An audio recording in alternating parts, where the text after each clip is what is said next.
महाराज, कोई रिश्ता विश्ता लाए हो कि बस ऐसे ही मुंह उठाए चले आए?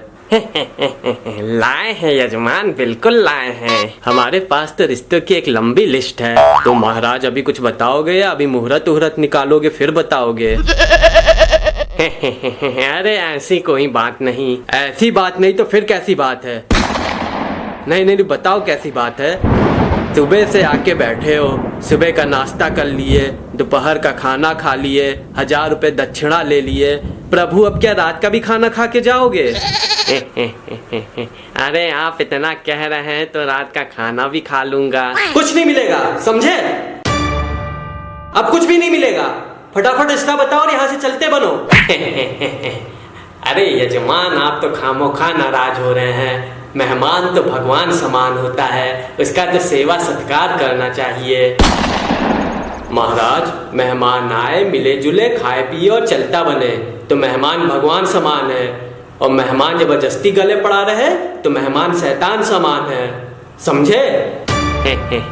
अरे यजमान, आप तो पैजामे के बाहर हो रहे हैं। अरे भाभी जी, आप इनको कुछ समझाती क्यों नहीं? अजी सुनो। क्या सुनूं? है क्या सुनूं? मेरा मतलब है, क्या कह रही हो? आज आप बर्तन साफ करने को रहने दीजिएगा। आज महाराज रात तक रुकेंगे तो बर्तन भी साफ कर देंगे। मम्मी, बाथरूम में ढेर सारे कपड़े पड़े हैं, वो भी साफ करवा लेना।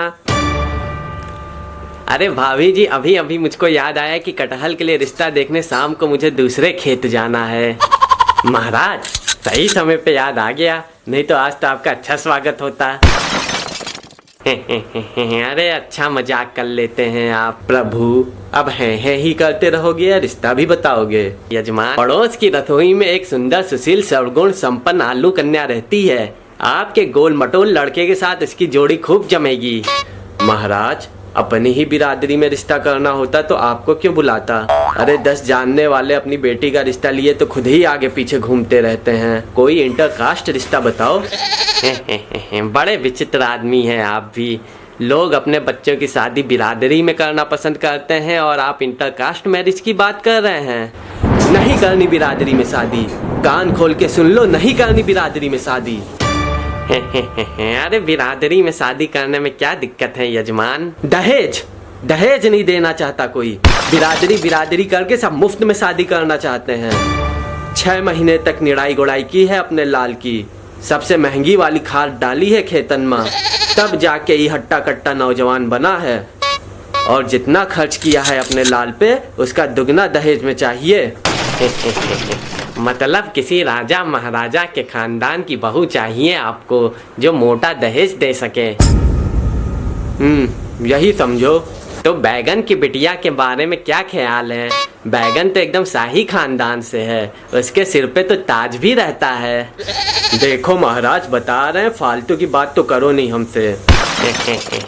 अरे तो इसमें फालतू की बात क्या है? इतना बढ़िया शाही खानदान में रिश्ता करवा रहे हैं और आप कह रहे हो फालतू की बात कर रहे हैं। फालतू की बात नहीं कर रहे तो क्या कर रहे हैं? बैगन क्या रिश्ता कर दें ताकि बच्चे भरता जैसे पैदा हो? शाही खानदान में रिश्ता करने के चक्कर में हम अपनी आने वाली नस्लें खराब कर दें। अरे बैगन छोड़िए यजमान, पत्ता गोभी से अपने बेटे की शादी करवा दीजिए। आलू और पत्ता गोभी की जोड़ी खूब जमेगी। मुझको पत्ता गोभी से शादी नहीं करनी। क्यों नहीं करनी? नहीं करनी तो नहीं करनी। महाराज, कोई दूसरा रिश्ता बताओ। अरे दादा, हमको भी कुछ बताओगे क्यों नहीं करनी शादी पत्ता गोभी से? अरे खाते पीते घर के लोग हैं, दहेज भी अच्छा देंगे, नस्लें भी आगे हरी भरी बनी रहेंगी, घंटा हरी भरी रहेंगी। सुहाग रात तो पूरा घूंघट उठाते उठाते बीत जाएगी तो नस्लें खा खाएंगी। ये बात भी सही। महाराज, तुम तो हमारी आने वाली पीढ़ियों को ही बर्बाद करने का तरीका खोज लिए हो। हमें कोई कायदे का रिश्ता बताओ। अरे कायदे का ही तो रिश्ता बता रहे हैं यजमान। अच्छा एक काम कीजिए, अपने बेटे की शादी प्याज की बिटिया से ही करा दीजिए। प्याज से अपने बेटे की शादी नहीं करनी है, कान खोल के सुन लो। प्याज से अपने बेटे की शादी नहीं करनी है। अरे अब भाभी जी को क्या हुआ? प्याज क्या क्यों नहीं करनी है शादी? जब देखो भाभी पड़ जाते हैं। ऐसी भाव खाने वाली नखरेबाज बहू नहीं चाहिए। एक तो प्याज जिस घर में चली जाए वहाँ तो अच्छे भले इंसान को भी रुला देती है, ऊपर से बदबू इतनी करती है। अरे बदबू तो आएगी ही, बेचारे नहाने जाते हैं तो कपड़े उतारते उतारते ही शाम हो जाती है, फिर बिना नहा ही वापस आ जाते हैं। अब हैं ही करते रहोगे महाराज या कोई कायदे का रिश्ता भी बताओगे? अरे भाभी जी आप तो समझदार हैं, अपने बेटे की शादी ब्रोकली से क्यों नहीं करवा देती? विदेशी बहू नहीं चाहिए। क्या? विदेशी बहू नहीं चाहिए, आकर खोपड़ी में बैठी रहेगी, घर का सारा काम मुझे ही करना पड़ेगा। पता चला महारानी जो है बैठ के नाश्ता ठूस रही हैं और हम पूरे घर में झाड़ू पोछा मार रहे हैं।